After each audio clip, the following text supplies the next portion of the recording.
Everyone, good morning. कैसे हो आप सब? आई विश आप सब बहुत बहुत बहुत ही अच्छे हों, स्वस्थ हों, मस्त हों, खुश हों और अपने जीवन में आगे बढ़ रहे हों।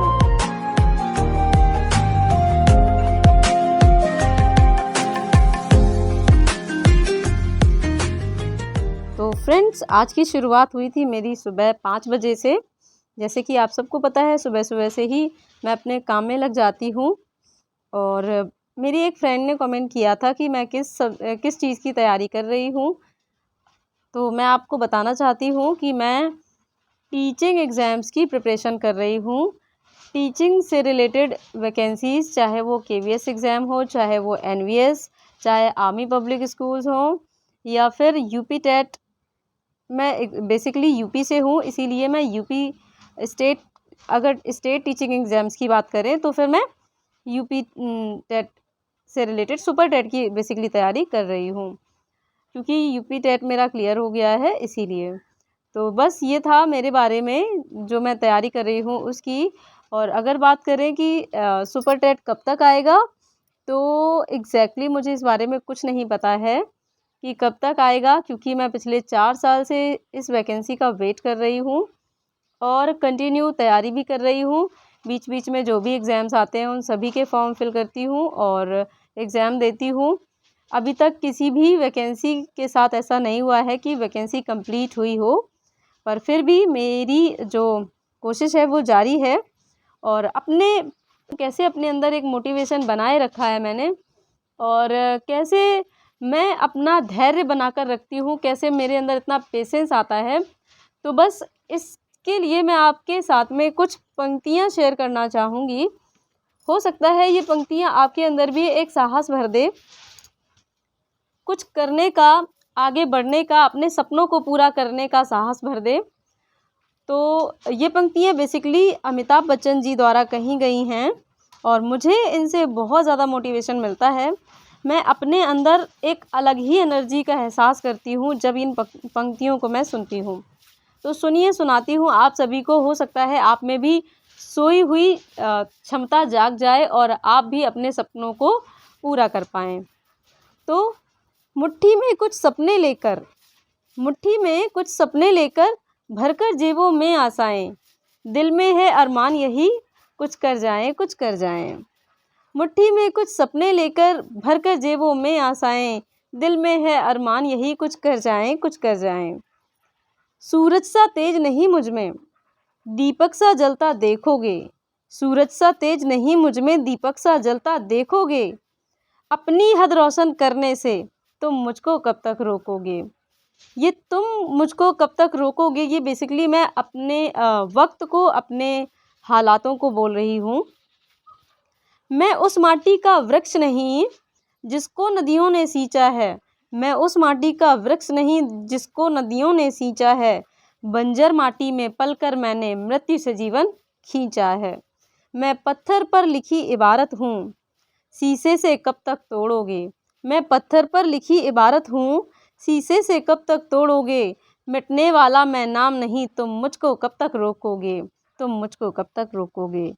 इस जग में जितने जुल्म नहीं उतने सहने की ताकत है।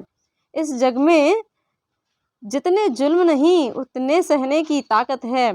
तानों के भी शोर में रहकर सच कहने की आदत है। मैं सागर से भी गहरी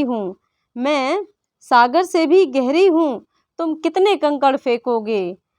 चुन चुन कर आगे बढ़ूंगी मैं, तुम मुझको कब तक रोकोगे। चुन चुन कर आगे बढ़ूंगी मैं, तुम मुझको कब तक रोकोगे।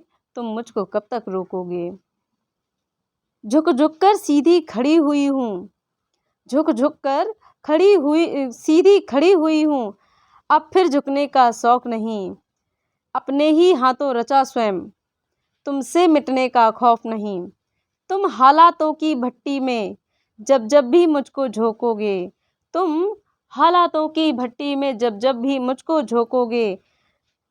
तब तब कर सोना बनूंगी मैं, तुम मुझको कब तक रोकोगे।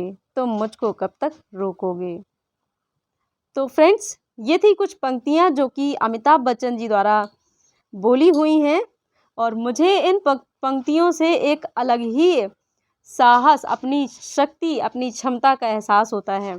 कई लोग ये बोलते हैं जब किसी मतलब पुरुष को वो लोग कमज़ोर एहसास करवाते हैं, जब उसको ये जताते हैं कि तुम कमज़ोर हो, तुम्हारे अंदर ताकत नहीं है, तो वो अक्सर मतलब लोग ये प्रयोग करते हैं इन शब्दों का कि चूड़ियाँ पहनकर बैठ जाओ। तो मैं उन सबको यहाँ कहना चाहूँगी कि चूड़ियाँ कमज़ोरी का नहीं, चूड़ियाँ कमज़ोरी का नहीं, जीत की शोर, जीत की खनक का पर्याय हैं मेरे लिए, ऐसा मैं मानती हूँ। कलाइयों में चूड़ियाँ पहनने का मतलब ये नहीं होता है कि जिसने चूड़ियाँ कलाई में चूड़ियाँ पहनी हैं वो कमज़ोर है, बल्कि इसका मतलब ये है कि उसका हर वार, हर लक्ष्य इसी तरह चूड़ियों की खनक की तरह, चूड़ियों की खनक की तरह ही अपना शोर पूरी दुनिया में सुनाएगा। तो बस ये थी कुछ चीज़ें, कुछ बातें जो मैं आप सबसे शेयर करना चाह रही थी। और अपने आप को कमज़ोर, अपने आप को हारा हुआ महसूस बिल्कुल भी ना करवाएं। भले ही आज परिस्थितियां सही नहीं हैं, भले ही आज वैकेंसीज़ नहीं आ रही हैं, भले ही आज कुछ भी सही नहीं लग रहा है, बहुत परेशानियां हो जीवन में, पर फिर भी पेशेंस, धैर्य बनाकर रखें, आगे बढ़ते रहें। अपना काम है तैयारी करते रहना, तैयारी करते रहिए।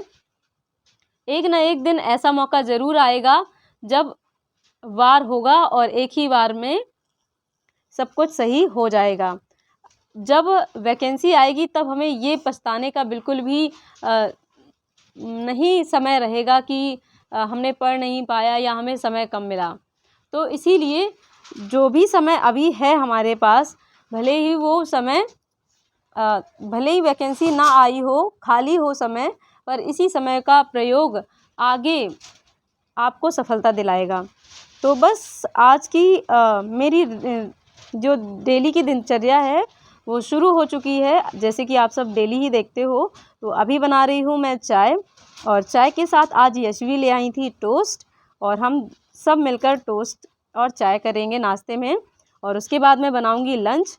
और यशवी पीछे से बार बार मुझे चिल्लाती जा रही थी, मम्मा बार बार वीडियो बनाती रहती हो, बार बार वीडियो बनाती रहती हो।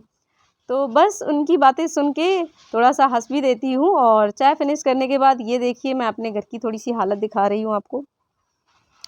एक्चुअली मेरे घर में जो भी विंडोज़ हैं, अभी उनमें खिड़कियाँ नहीं लगी हैं, तो मैंने वहाँ पर पन्नी लगा के इंतज़ाम बनाया हुआ है कि डस्ट वगैरह ना आए, धूल मिट्टी धूप वगैरह ना आए। पर आजकल गर्मी का सीज़न है और बहुत ज़्यादा आंधी वगैरह आने लगी हैं, जिस वजह से ये पन्नी उखड़ गई थी।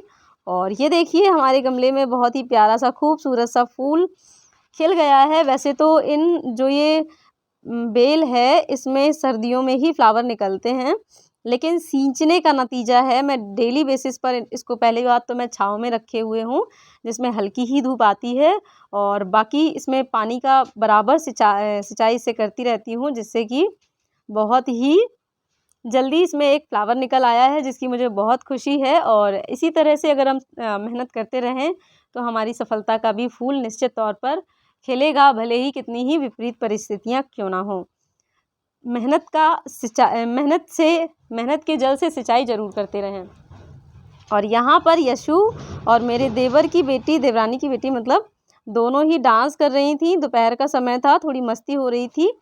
कंप्यूटर पर मैंने पढ़ाई के लिए नेट जो है कनेक्ट किया था, और यशवी ने कहा मम्मा गाने बजा दो, तो गाने बजने लगे और मैंने भी थोड़ा सा एंजॉय किया बच्चों के साथ में। और यशु और देवू दोनों ही, देवरानी की बेटी का नाम देवू है एक्चुअली, तो जो वाइट टॉप में है वो देवू है, और जो रेड टॉप में है वो यशवी है।